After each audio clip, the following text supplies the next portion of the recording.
Some people are single not because nobody wants them, but because they want something most people are not willing to wait for.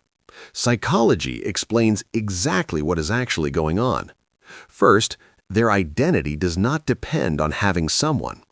Most people enter relationships because being alone feels incomplete. But some people have built a strong enough sense of self that solitude feels natural, not empty. They do not need a relationship to feel whole, and because of that, they refuse to enter one just to fill a gap. Second, they know exactly what they want. This is not about having impossible standards. It is about having clear ones. People who stay single long-term are usually highly self-aware. They know what aligns with them and what does not, and they would rather stay alone than invest emotionally in something that was never going to work anyway. Settling feels worse to them than waiting. Third, they have learned from what they already lived through.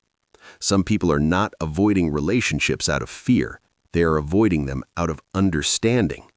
After experiencing emotional inconsistency, betrayal, or the slow drain of the wrong connection, the brain becomes selective.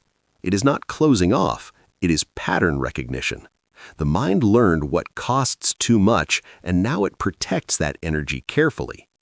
Fourth, their life is already full. For a lot of people, a relationship is the center of everything, but for others, it's just one piece of a life that already has purpose, creativity, growth, and meaningful connection in other forms. When your emotional needs are already being met, the urgency for a relationship simply disappears. That is not emptiness, that is a life that is actually working. Fifth, being alone does not scare them. This is the biggest difference of all.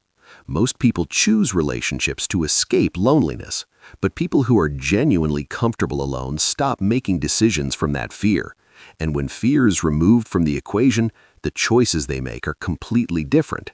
They stop choosing the wrong person just to have someone, and that changes everything.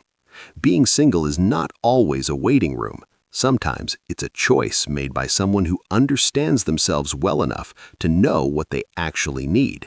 And that's not something to feel sorry about.